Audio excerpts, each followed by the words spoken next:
हरे कृष्णा। इस संसार में रहने वाले मनुष्य की कथा और व्यथा क्या है, इसका सुंदर चित्रण इस छोटे से चित्र में दिया गया है। ऊपर आप देखेंगे एक व्यक्ति एक पेड़ की टहनी के ऊपर लटका हुआ है। जिस पेड़ की टहनी के ऊपर ये लटका हुआ है वहां पर दो चूहे बैठे हैं, काले रंग का और सफेद रंग का। ये दोनों चूहे उस पेड़ को खा रहे हैं, काट रहे हैं और धीरे धीरे उस टहनी को गिराने की कोशिश कर रहे हैं। ये दोनों चूहे दिन और रात को रिप्रेजेंट करते हैं। तो कालक्रम में दिन और रात हमारे समय को और आयु को हर रहे हैं और धीरे धीरे हमको मृत्यु की तरफ धकेल रहे हैं। अच्छा, आपको दूसरा दिखेगा, इस पेड़ को एक हाथी अपने सूंड से पकड़कर हिलाने की कोशिश कर रहा है। यह हाथी हमारे पूर्व जन्मों के, पिछले जन्म के कर्मों को निर्देशित करता है।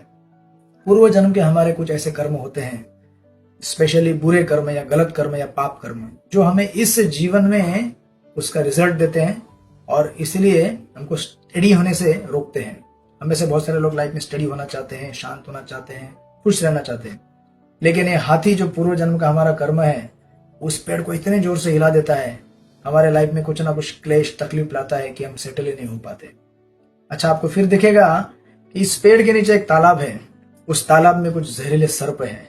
ये जो व्यक्ति इस पेड़ के ऊपर लटका हुआ है वो इवेंचुअली उस पेड़ से नीचे गिरने वाला है, क्योंकि दिन और रात उन सफेद और काले चूहे के रूप में उसको काट रहे हैं पेड़ की टहनी को।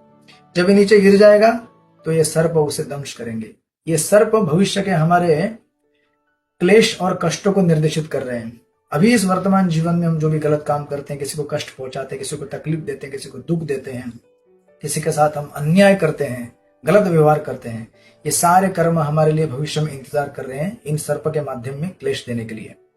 अच्छा, तो इतना कष्ट पाने वाला व्यक्ति पेड़ पे लटका हुआ है, भविष्य उसका ठीक नहीं है, उसके पिछले जीवन के कर्म भी उसे तकलीफ दे रहे हैं और इस समय वो जो एक मधु की बूंद जो ऊपर मधु के छत्ते से टपक रही है, आप देख सकते हैं, उस एक मधु की बूंद को पाने के लिए वो मधुमक्खी का डंक भी ले रहा है। मधुमक्खियां काट रही है, तकलीफ हो रही है, फिर भी उस पेड़ को छोड़ के जब भगवान साइड से बुला रहे हैं कि बेटा आओ मेरे पास, मैं आपको अपने धाम में लेके जाता हूँ, आपको जीवन में खुश रहने का तरीका सिखाता हूँ, फिर भी भगवान के पास जाना नहीं चाहते। क्यों? क्योंकि ये संसार से आसक्त हो गया है, उस एक मधु, एक शहद की बूंद को पाने के लिए लालायित है, आसक्त है।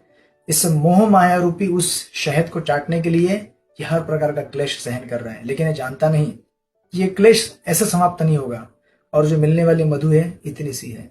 लेकिन अगर वो भगवान की तरफ देखे और भगवान के नाम पर जाप करे, भगवान का कीर्तन करे, श्रीमद् भगवत गीता भागवत का पाठ करे, तो इस संसार के इन क्लेशों से वो बच सकता है और यहाँ से बचने का और कोई रास्ता नहीं है। इसलिए शीघ्र ही शीघ्र भगवान के भक्तों का संग करें और भगवान का नाम जाप करें। हरे कृष्णा।